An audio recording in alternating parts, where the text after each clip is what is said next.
Imagina una colina verde al borde del Mar del Norte, el viento cortando la brisa y, en lo alto, un gigante de acero que, sin aviso, comienza a inclinarse como un árbol que pierde su equilibrio.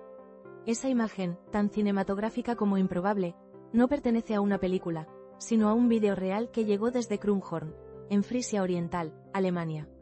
El 9 de agosto pasado ocurrió algo que, a simple vista, podría parecer un acto de fuerza casi folclórico. Un grupo de agricultores, con tractores y cuerdas, derribó un molino eólico de 37 toneladas. El molino se inclinó despacio, como si alargara sus últimos segundos de majestuosidad, y luego cayó con un estruendo que se sintió en las redes sociales. Lo que comenzó como una acción directa se transformó en una polémica con múltiples caras, y lo que hoy les cuento no se limita a la caída del aparato, sino a todo lo que esa caída dejó a su paso. En los primeros segundos del vídeo se ve la composición perfecta de tensión. Tractores alineados, cuerdas tensas y la torre cediendo lentamente bajo un cielo claro. Al verlo, no es extraño que las reacciones fueran inmediatas y polarizadas. Un exdiputado alemán, Ralf Decker, llegó a decir: «Es hermoso verlo». Y el psicólogo y divulgador Steve Van Gerrewege añadió: «No puedo evitar disfrutar esto. Desháganse de esas cosas horribles, feas y destructivas». Esas frases resumían el sentir de quienes ven en los molinos una agresión al paisaje rural. Pero no todo fue júbilo. Hubo voces que alertaron sobre el peligro y la irresponsabilidad de derribar una estructura de 37 toneladas con medios improvisados.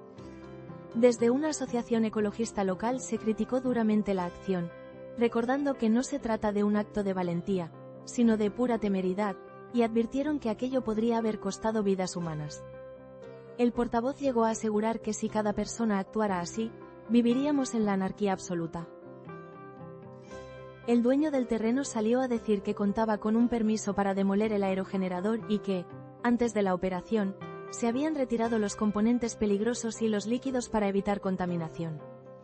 Sin embargo, las autoridades del distrito de Aurich llaman a otra versión. Allí señalan que no existía autorización, y que además tenían contratado a una empresa especializada para hacer un derribo controlado y seguro. Esta discrepancia sembró la semilla de una investigación oficial que, aún hoy, sigue abierta. La policía comprobó la documentación, el distrito pidió la restauración del suelo y la eliminación adecuada de los restos, y los tribunales comenzaron a entrelazar preguntas sobre responsabilidad civil y penal. ¿Quién responde si hay daños ambientales? ¿Quién asume los costes de la retirada y la limpieza? ¿Y qué sucede si realmente no había permiso?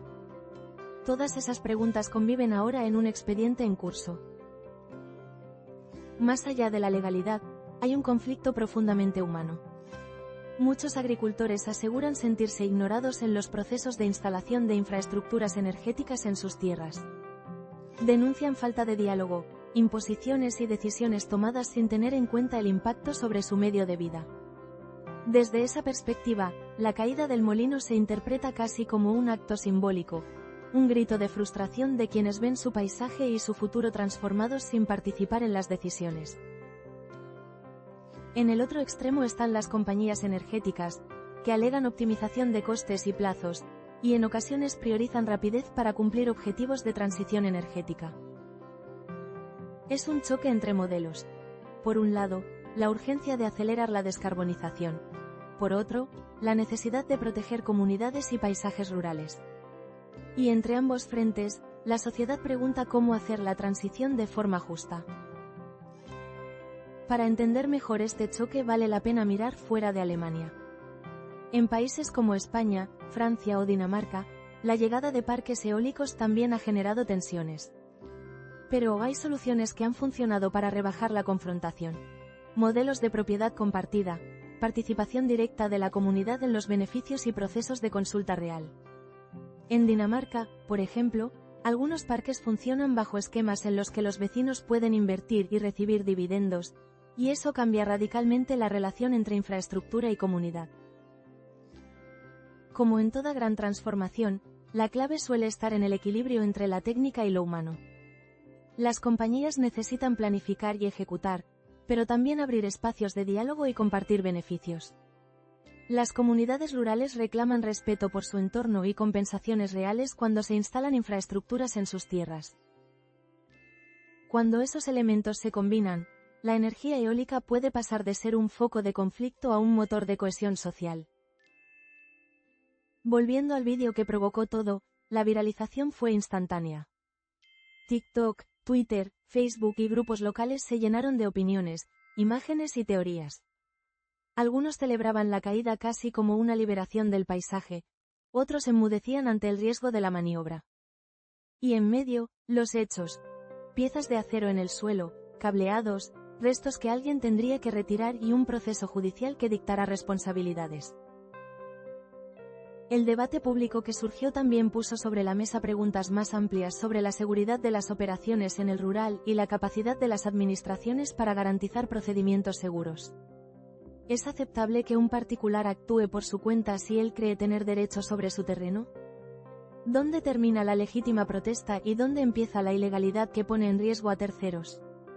Esas líneas, a veces borrosas, serán definidas por jueces y técnicos, pero también por la opinión pública.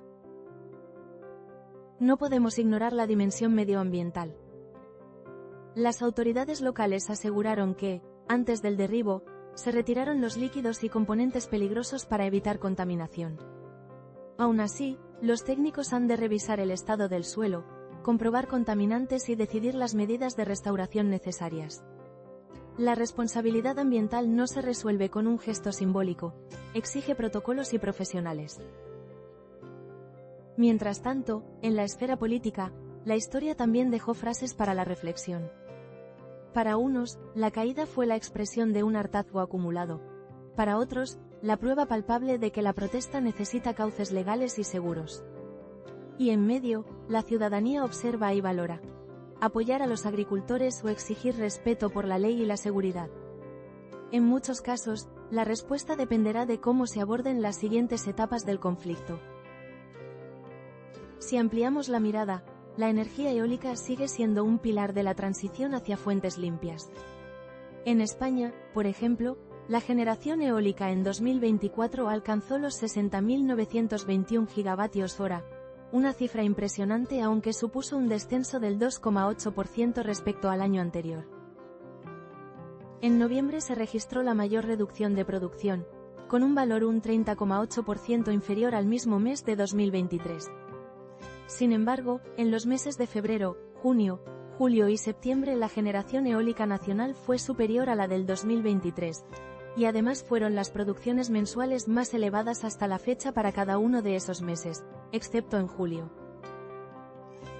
A nivel territorial, Castilla y León se situó como la comunidad que más energía eléctrica produjo en 2024 a partir del viento, con 12.515 gigavatios-hora, lo que representa el 20,5% de toda la energía eólica generada en España.